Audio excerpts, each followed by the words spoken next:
తుమ్మల చొరవతోనే మా రాజకీయ ప్రస్థానం, ఖమ్మం అభివృద్ధే మా లక్ష్యం. ఖమ్మం ఎంఎంఆర్ కన్వెన్షన్ హాలులో నిర్వహించిన మీడియా సమావేశంలో మాజీ కార్పొరేటర్లు, మాజీ సుడా డైరెక్టర్లు పాల్గొన్నారు. ఈ సందర్భంగా వారు మాట్లాడుతూ మంత్రి తుమ్మల నాగేశ్వరరావు చొరవతోనే 10 సంవత్సరాల క్రితం తాము రాజకీయాల్లోకి వచ్చి కార్పొరేటర్లుగా గెలిచామని తెలిపారు. అప్పటి నుంచి ఖమ్మం అభివృద్ధికి నిరంతరం కృషి చేస్తున్నామని పేర్కొన్నారు. ప్రజా సంక్షేమం, అభివృద్ధి, ఆర్థిక స్థిరత్వమే ప్రభుత్వ ప్రధాన లక్ష్యమని అన్నారు. సంక్షేమ పథకాలకు చట్టబద్ధమైన రక్షణ కల్పించి ప్రజలకు నేరుగా ప్రయోజనం అందేలా ప్రభుత్వం చర్యలు తీసుకోవాలని కోరారు. రాజకీయాలకు అతీతంగా అభివృద్ధి పనులకు సహకరిస్తూ ఖమ్మం జిల్లాను మరింత అభివృద్ధి పథంలోకి తీసుకెళ్లడమే తమ లక్ష్యమని స్పష్టం చేశారు. ఈ సమావేశంలో మాజీ సుడా డైరెక్టర్ ముక్తార్ షేక్, మాజీ కార్పొరేటర్లు Mandadapu Manohar, Chamakuri Venkatanarayana, Maduri Prasad, Khammam DCC vice president Palakurthi Nageswara Rao పాల్గొన్నారు. ఇక్కడికి ఈ పాత్రికేయ సమావేశానికి ఇచ్చేసినటువంటి నా తోటి కాంగ్రెస్ పార్టీ నాయకులకు, అదేవిధంగా ఇక్కడికి ఇచ్చేసినటువంటి ప్రింట్ అండ్ ఎలక్ట్రానిక్ మీడియా ప్రతినిధులందరికీ నా హృదయపూర్వక నమస్కారములు. ముఖ్యంగా ఈ సమావేశం ఏర్పడడానికి కారణం ఏంటంటే, కాంగ్రెస్ ప్రభుత్వం ఏర్పడినట్టు నుంచి ఈ రోజు వరకు ప్రభుత్వం ఏదైతే ప్రజాపాలన సాగిస్తుందో ఆ పాలన గురించి ప్రజలకు తెలియపరచాలనే ఉద్దేశంతో ఈ సమావేశం ఏర్పడడం జరిగింది. ముఖ్యంగా నిన్న ఏదైతే కోర్టు కళ్యాణ్ లక్ష్మి, షాదీ ముబారక్ పథకాల మీద స్టే ఆర్డర్ ఇచ్చిందో, ఆ స్టే ఆర్డర్ ఇచ్చిన తర్వాత ప్రతిపక్షాలు ప్రభుత్వం కావాలని చెప్పే చేసింది అనేటువంటి ఒక అపవాదుని ప్రభుత్వం మీద వేయడం జరిగింది. ఉదాహరణకి మనం గతంలో అంటే 2014లో ఏదైతే కళ్యాణ్ లక్ష్మి, షాదీ ముబారక్ పథకాన్ని ప్రవేశపెట్టడం జరిగిందో అప్పుడే ప్రభుత్వానికి చిత్తశుద్ధి లేదు. ఎందుకంటే ఏదైనా ప్రభుత్వ పథకాన్ని ప్రవేశపెట్టేటప్పుడు దానికి చట్టబద్ధత కల్పించి, చట్టానికి పరిమితుల్ని విధించి, ఆ పరిమితులకి లోబడే మనం ఏదైనా ప్రభుత్వ కార్యక్రమాన్ని ప్రజలకి చేరవేయడం జరుగుతుంది.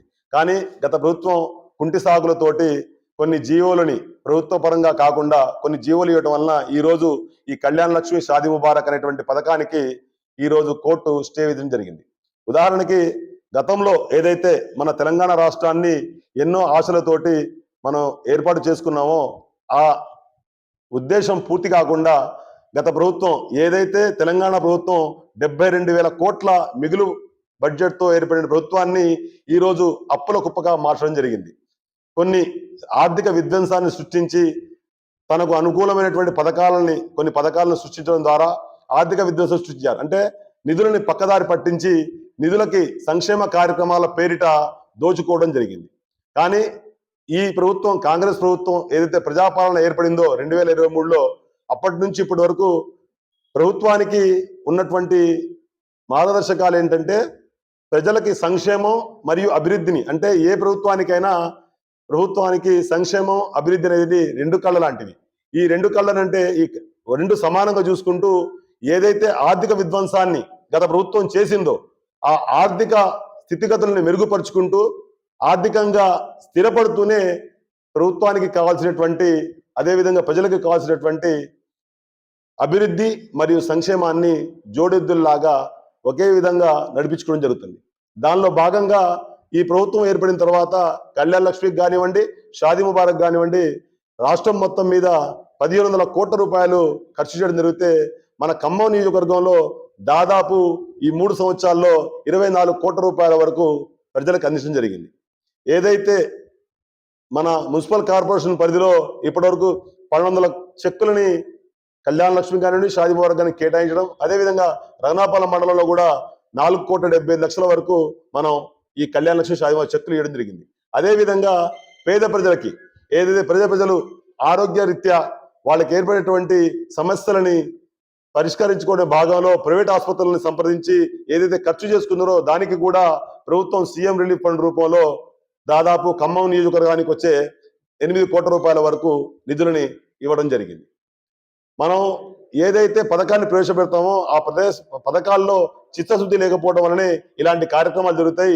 ఈ రోజు కోర్టు కళ్యాణ్ లక్ష్మి, షాదీ ముబారక్ మీద స్టే విధించే పరిస్థితిని గత ప్రభుత్వం తీసుకొచ్చింది. ఎప్పుడైతే ఈ ప్రభుత్వం పేద ప్రజలకు ఇళ్లలో ఆడపిల్లలు పెళ్లి కాకుండా మిగిలిపోకూడదు అనే ఉద్దేశంతో చేసిందో ఆ రోజే ఈ పథకానికి చట్టబద్ధత కల్పించినట్టయితే, ఇచ్చిన జీవుల్లో స్పష్టత ఉన్నట్టయితే ఈ రోజు కోర్టులు స్టే విధించే పరిస్థితి వచ్చేది కాదు.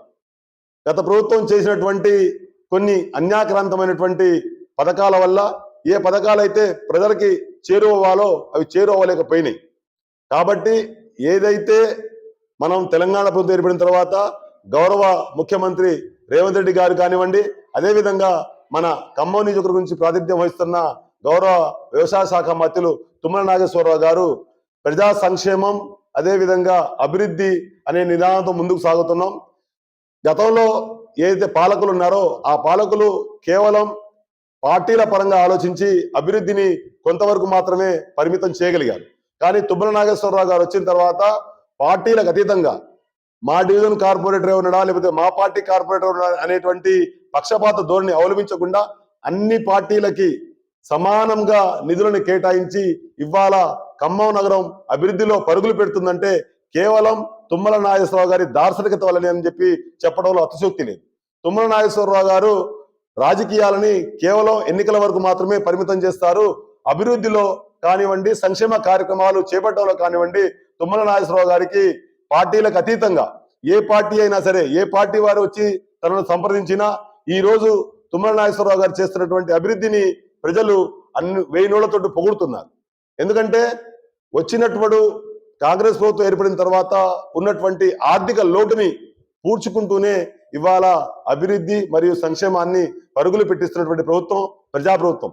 ఇందిరమ్మ ఇళ్లు కానివ్వండి, పేద ప్రజలకు ఉచిత విద్యుత్ కానివ్వండి, ఉచిత బస్సు ప్రయాణం కానివ్వండి, లేకపోతే మన మంత్రి ఏదైతే శాఖకి ప్రాతినిధ్యం వహిస్తున్నారో వ్యవసాయ శాఖకి, ఆ వ్యవసాయ శాఖలో వినూత్నమైనటువంటి మార్పుల్ని తీసుకురావడం, రైతులకి ఏదైతే మాట ఇచ్చారో ఆ మాట ప్రకారం వాళ్ళ ఖాతాల్లో డబ్బులు జమ చేయడం కానివ్వండి, ప్రతి పనిని కూడా ఏదైతే ఆర్థిక లోటు ఉందో ఈ ఆర్థిక లోటును పూడ్చుకుంటూ గత ప్రభుత్వం చేసినటువంటి ఆర్థిక విధ్వంసాన్ని, అవసరం లేని నిధులకి అత్యధికంగా నిధులు కేటాయించుకొని పక్కదారి మళ్లించినటువంటి గత ప్రభుత్వానికి బుద్ధి చెబుతూనే ఆ ప్రభుత్వం తీసుకున్నటువంటి నియంతృత్వ పోకడలని అవలంబించకుండా కాంగ్రెస్ ప్రభుత్వం ప్రజాపాలన పేరుతో ఏర్పడింది కాబట్టి ప్రజల కోసం చేరువయ్యే కార్యక్రమాలే చేస్తుంది.